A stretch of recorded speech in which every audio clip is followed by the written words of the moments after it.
Get started. Hi, glad you can make it. Welcome back. My name's Casey. You are at the Monday 5:30 mindfulness meditation half hour. Always a pleasure. Great to see you.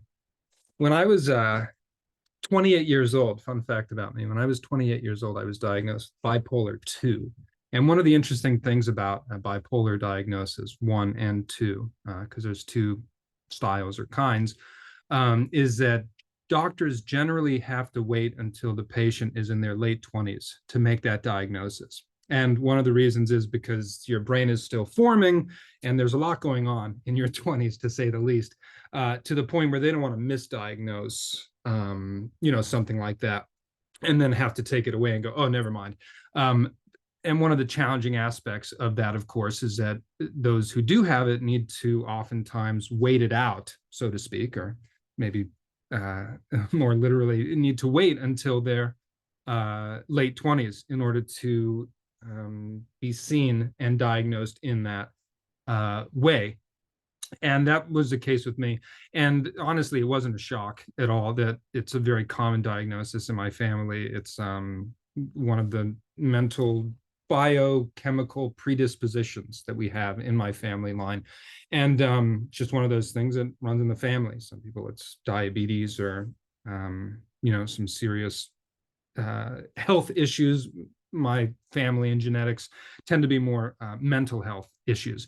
But at any rate, I was diagnosed with bipolar 2. And for those of you wondering the difference, bipolar 1 is probably the more popularized or well-known bipolar style, which is where you get the highs and the lows and you get those manic episodes.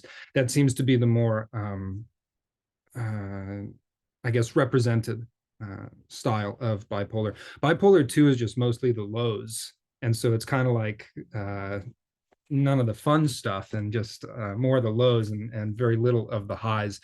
And as a result, one of the side effects of both styles, but bipolar 2 in particular, is a habit and a cycle and a pattern of very negativistic thinking and very dark, negative, oftentimes disturbing thoughts. And sometimes that can venture into the territory of OCD. There's a lot of crossovers here. OCD is another kind of anxiety disorder that would fall under the umbrella of anxiety disorders. And there's a lot of parallels and overlaps between OCD and other styles of anxiety disorders and depressive disorders as well. And I've been medicated since 28, and it's gone very well. And medication and meditation and sobriety and everything, I've been very, very steady in my both my recovery and also just maintaining my emotional, psychological well-being and equilibrium. And meditation has been a huge part of that. Medication, since it is a biochemical issue, that's very important as well. And I take all of those elements or dimensions of my health and my well-being very seriously, and to good effect. However, sometimes I do have to remember that it is an issue that sometimes will come up and may need to be dealt with, and sometimes the medications may need to be changed or tweaked, or I may need to, remind myself that this is a lifelong thing that needs to be recognized, at least. And I bring all of this up because the other day I experienced some of those negativistic thoughts that I hadn't heard, in a sense, right? We often hear these voices in our head. Just the thoughts may seem so real that it seems like they're speaking to us. And the thoughts that came up were so extreme. And I was looking around, I was setting up for a show, and I was looking around, and everything I saw, it was like a really negative or dark or disturbing thought. I'm like, wow, I haven't thought of these thoughts. I haven't had these thoughts like since I was, before, in the LA days, which is some of the darkest times in my life was after the car crash in Los Angeles. And there was a lot there: PTSD, OCD, depression, anxiety, things like that. And it was undiagnosed, and I was unmedicated, and I was really a mess. And one of the things that I did back then in the LA days was when I would get these thoughts, I would oftentimes, more often than not, I would verbalize them. I would vocalize it. I would say what I was thinking. And the reason that I did that was because I thought that, well, this is the only way that I can get these out of my head. Like the only way that I can be able to, silence these really disturbing, dark, negativistic thoughts that don't seem like me, but they scare me. The only way to get rid of that would be to somehow express them. And that was oftentimes very detrimental to relationships, to my personal life, to jobs, all kinds of things. And I thought for a long time that that was the only way that I could deal with it, that and other self-destructive measures. Now I realize that there's many other ways. And back to the other day, setting up for the show, getting these thoughts, I thought, wow, I haven't had these kind of thoughts since the LA days. And at first, it was kind of scary because, it was like thoughts you haven't had in a long time, and they come back and they kind of come back and they hit you sort of hard. And I felt my blood pressure rise a little bit. My heart rate was going. And then I stopped and I thought, oh yeah, wait, I don't have to do anything about any of these thoughts if I don't want to. Like that's what my meditation mindfulness practice has shown me. Because when it comes to these difficult thoughts and a lot of times obsessive compulsive disorder, the stress and the tension there comes from the idea or the belief that you need to do something about your thoughts, that your thoughts mean something. And because of that meaning, you need to take some sort of action. And my meditation practice, my mindfulness practice, and all the reading and the literature and the research that I've done on these different styles of depression, anxiety, things like that, all these conditions, led me to recognize that you really don't have to do anything. And that takes a lot of self-control in a kind of paradoxical sense. In other words, we control our thoughts by not trying to control them and just stepping back and practicing not doing anything, growing the space between stimulus, which in this case were those negativistic, dark thoughts, and the response, which at first there was no space. There was no filter from my brain to my mouth in the LA days prior to the turning point that I made, which led me to where I am now. So the idea is that you don't have to do anything. And that can be very, very difficult because certain thoughts carry meaning. All thoughts are inherently meaningless. There have been studies that show that the average human has 80,000 thoughts a day. I said that to a friend and she said, I think I have 80,000 thoughts like in the first hour of the day, which can feel that way. And as I said before, whenever I throw out that stat or that study, I don't know who's there tallying up. Oh, there's another thought. There's another thought. 80,000 of them in a 24-hour period. I can't speak to the type of research that went into those numbers, but it seems pretty reasonable to me. I mean, we know the thoughts that we're thinking of, but since the mind is always going, whether or not we're awake, whether or not we're conscious of the fact that we are thinking, the thoughts are always there. So 80,000 seems like a pretty reasonable number to me, give or take, whatever. Thoughts are inherently meaningless. However, we give meaning to our thoughts. That's why certain thoughts affect us in different ways. Certain thoughts make us feel happy. Certain thoughts may make us feel threatened, which is where I was the other day for a brief moment. Certain thoughts may not have a charge one way or the other, and they change, or maybe more accurately, the thoughts don't change, but we change. The engagement or the relationship or the connection that we have with those thoughts often change because we as humans change, and either time changes us or a meditation and mindfulness practice changes us to the point where these thoughts don't affect us in the same way.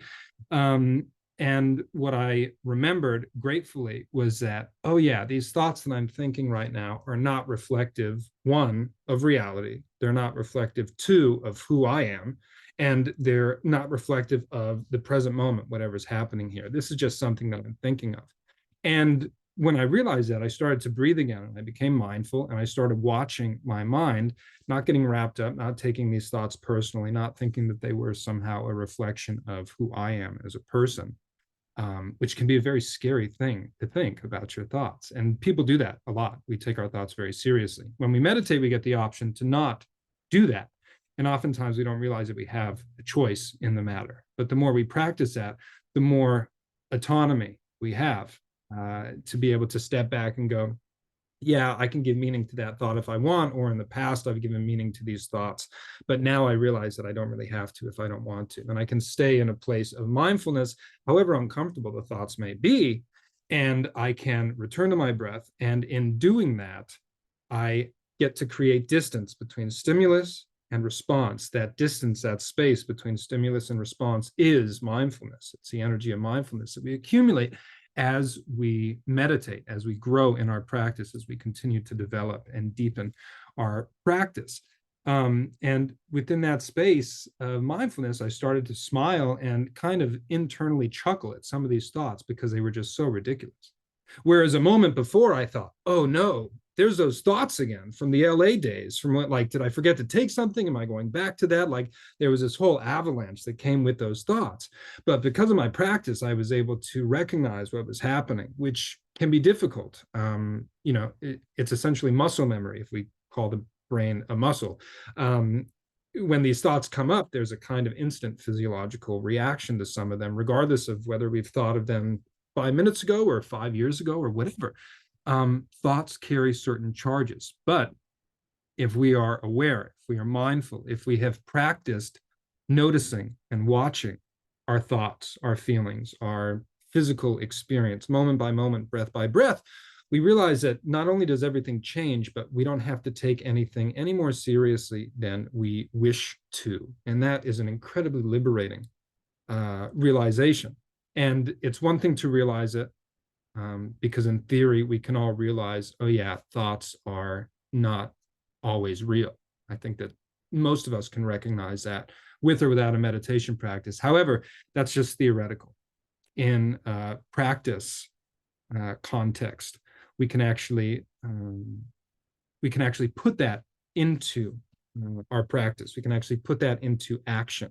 And as we sit down, we just allow ourselves to think, and we just watch ourselves thinking, and we notice what comes up, and we notice as it leaves. And we are an active participant, not a victim. We're not getting thrown around or drowned by these thoughts. Instead, we're noticing the process, and the process is the practice, and the practice is the process. And it is beautifully interconnected like that, where the more disturbing your thoughts or the more difficult the experience you may be having, well, if you've developed your practice, then the more that's going to help you deepen your practice. I was meditating with a friend. It was actually her first time, and there was a lot of noise going on outside. She had a pool, and there were all these kids playing at the pool. It sounded like there were about 50,000 screaming children out there. And obviously that could easily distract someone, whether you're a seasoned meditator or not.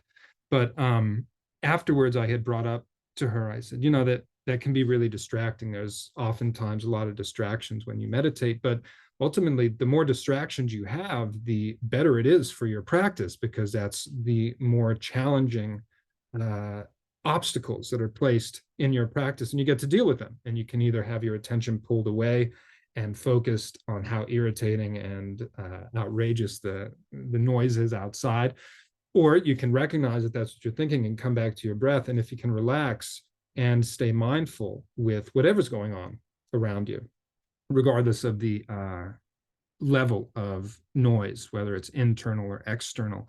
If you can stay mindful and continue to come back to yourself, that's the practice.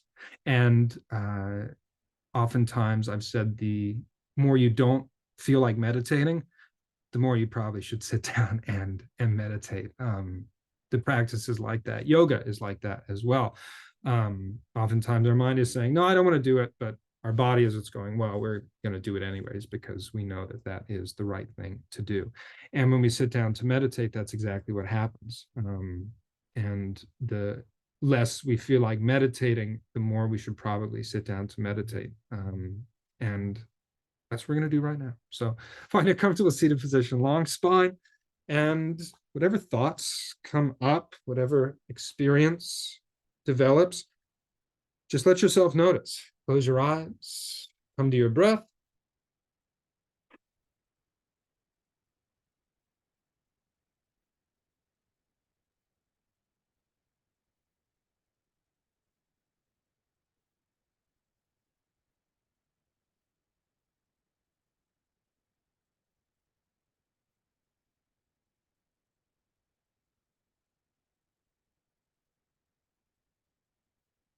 As you start to settle into that mindful stillness, start to settle into that mindful breathing,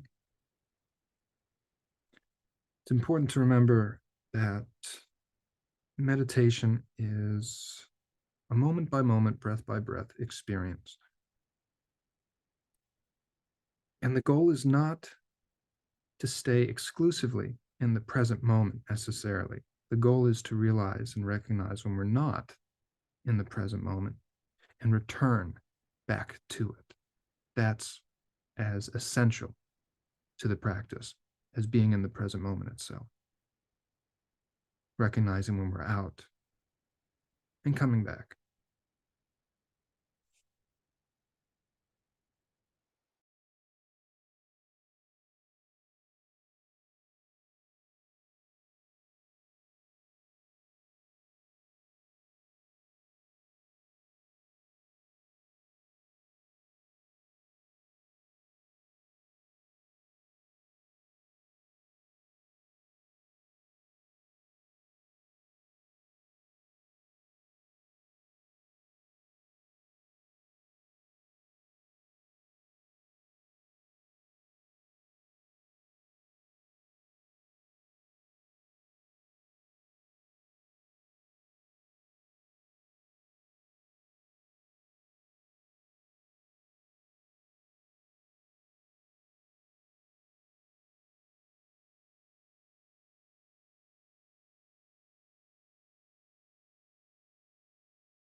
Take a few deep breaths.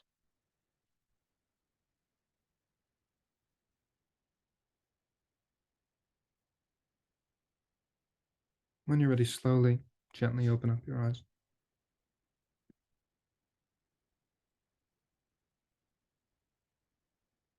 Well, thank you for sharing your practice with me as always, and for letting me share my practice, my progress, my process with you. It really means so much. So thank you very much. Also, I want to wish Chola safe travels. Have fun in India, and we will see you when we see you.